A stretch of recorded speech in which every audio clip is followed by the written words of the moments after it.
We all have someone we look up to, and Nietzsche, one of the greatest philosophers, had one as well, but he didn't simply pick favorites from the classic thinkers like Plato and Aristotle, or the modern greats like Descartes and Kant. Instead, he found his philosophical kindred spirit in an unexpected place. Among the vast array of minds grappling with ethical and existential quandaries, it was none other than Dostoevsky who seized Nietzsche's intellect and imagination. But would you believe that their rendezvous was purely accidental? Nietzsche stumbled upon Dostoevsky's works by sheer chance, only to find his initial encounter marred by pesky translation errors and the questionable choices of some rather incompetent publishers. Fyodor Mikhailovich Dostoevsky, a literary virtuoso whose name rings through the annals of Russian literature like a symphony of profound human insight. Born in the heart of Moscow in 1821, Dostoevsky's literary journey commenced amidst the whispers of fairy tales and the echoes of foreign authors. But tragedy struck early with the loss of his mother at the tender age of 15, coinciding with his departure from formal education to pursue military engineering. Yet, it was not the path of military prowess that destiny had in store for him. In the labyrinth of St. Petersburg's literary circles, Dostoevsky found his calling as a wordsmith, birthing his first novel, Poor Folk, in the mid-1840s. However, his voice soon drew the ire of the establishment, leading to a harrowing brush with death for his association with a forbidden literary group. But this story is not about Dostoevsky or Nietzsche. This is about how Nietzsche misunderstood Dostoevsky. The relationship between Nietzsche and Dostoevsky is often explored for its philosophical resonance, but what often gets lost in these discussions is the fascinating historical backdrop of their connection. Nietzsche's encounter with Dostoevsky's works was not a straightforward affair, but rather a tangled web of chance occurrences and historical quirks. It's intriguing to note that Nietzsche likely never had the opportunity to delve into Crime and Punishment, one of Dostoevsky's seminal works. Even if he did, it would have been after the bulk of Nietzsche's own writings were penned.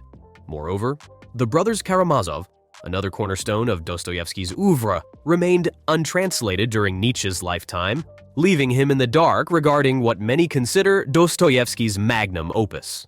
Dostoevsky's presence in Nietzsche's works is scant, given that Nietzsche stumbled upon him relatively late in life, already having crafted much of his philosophical corpus. There's a fleeting mention of Dostoevsky's The House of the Dead in Twilight of the Idols, where Nietzsche explores the psychology of the criminal. Some readers also detect a possible reference to Dostoevsky's The Idiot in The Antichrist. But these allusions leave ample room for speculation. The serendipitous moment of Nietzsche's discovery of Dostoevsky occurred during a sojourn in France in 1878. While browsing a French bookstore, Nietzsche's eye was drawn to a translated work of Russian literature by an unfamiliar author, Fyodor Dostoevsky. However, what Nietzsche thought was notes from the underground turned out to be a jumbled mess concocted by an inept translator. In a bizarre twist of fate, the French edition Nietzsche stumbled upon wasn't a faithful rendition of Notes from the Underground, but a mishmash of two separate Dostoevskyan tales, stitched together by the translator. Notes from the Underground and The Landlady, an obscure Dostoevsky novel, were haphazardly fused into one volume, with the translator's own writings sandwiched in between, masquerading as Dostoevsky's own prose. The unfortunate truth is that this mishandling of Dostoevsky's work by the translator not only disregarded the author's artistic intent, but also drastically altered the essence of both novels involved. By clumsily melding Notes from the Underground with The Landlady, the translator committed a literary crime, transforming the protagonist of the latter into an unintended fusion with the enigmatic underground man. Dostoevsky's deliberate choice to keep the underground man nameless in Notes from the Underground was a crucial aspect of the narrative, emphasizing his universality as a representation of societal archetypes. However, the translator's reckless act of amalgamation erased this subtlety, effectively robbing Dostoevsky's character of its intended anonymity and depth. This unauthorized amalgamation not only misled Nietzsche into believing he was reading one cohesive work, but also tainted his understanding of Dostoevsky's true intentions. The accidental discovery of Dostoevsky's altered narrative might have been a revelation for Nietzsche, but it was a distortion of the author's original vision. Moreover, the translator's editorial decisions further compounded the damage by omitting significant portions of Notes from the Underground. and dismissing its philosophical underpinnings as dull. This disregard for Dostoevsky's philosophical musings not only misrepresented the novel, but also deprived readers of its profound insights into the human condition. In this revised rendition of Dostoevsky's work, the protagonist receives a name and a psychological backstory that diverges significantly from the original narrative. The protagonist, Vasily Ordinov, a typical young romantic from The Landlady, now assumes the role of the underground man from Notes from the Underground. This fundamental alteration reshapes the character's trajectory, steering the novel into a more cliched arc, where Vasily Ordinov undergoes a transformation from a hopeful romantic to a cynical misanthrope. Nietzsche's fascination with the second part of the book, which corresponds to Notes from the Underground, suggests that he was particularly impressed by Dostoevsky's satirical critique of Russian society at the time. This critique, aimed at the utopian ideals of influential socialist thinkers like Nikolai Chernyshevsky, resonated deeply with Nietzsche's own philosophical leanings. Dostoevsky's portrayal of irrational behavior and the rejection of utopian idealism through the underground man's character struck a chord with Nietzsche's exploration of human nature and free will.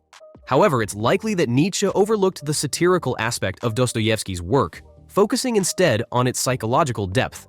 While Nietzsche admired Dostoevsky's insights into the human condition, he may not have fully grasped the political and cultural dimensions of Notes from the Underground.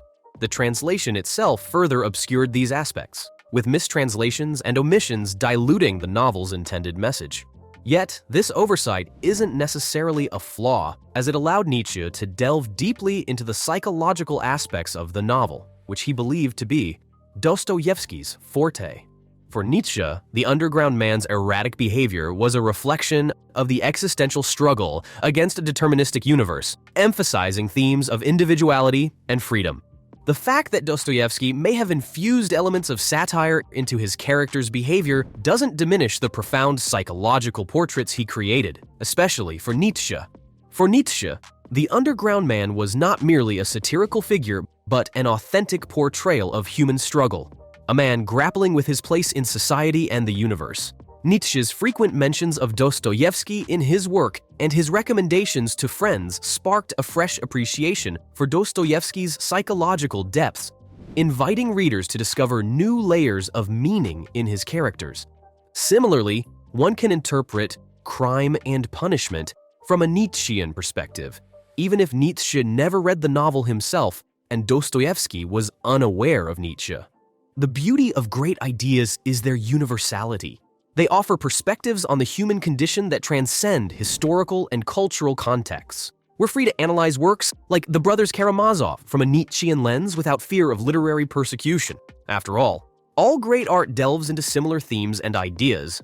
A close to proper understanding would be a bit different.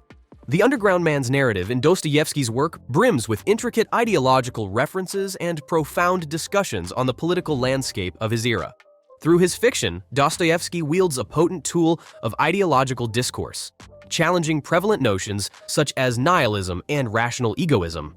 Bentham's utilitarian social philosophy, rooted in rationalist assumptions, is firmly rejected within the novel's fabric. In Part 2 of the narrative, the underground man's impassioned diatribe directed at Liza, contrasted with her response, exemplifies this discourse. Liza's belief in ascending the ranks of her brothel to achieve societal success embodies a utopian trust in both societal structures and humanity's capacity to resist corruption and irrationality. Yet, the underground man dismantles these idealistic dreams, highlighting the inherent flaws of rationality by showcasing his own pleasure in rudeness and rejection of conventional medical assistance. Central to the narrative's symbolism is the stone wall, representing the myriad barriers imposed by nature's laws on human freedom. The underground man's frustration at the immutable rule that 2 + 2 = 4 stems from his yearning for the freedom to declare 2 + 2 = 5. However, the stone wall of natural laws stands as an insurmountable obstacle, limiting his exercise of free will. In a nutshell, Nietzsche's limited understanding of Dostoevsky allowed him to focus on what he found most valuable: the psychology of human existence. It's fascinating how their connection was shaped by chance and muddied by translation mishaps. What are your thoughts on how Nietzsche's misunderstanding of Dostoevsky's satire influenced his interpretation of the underground man's character? Share your insights in the comments below. And don't forget to subscribe for more thought-provoking content. See you in the next video.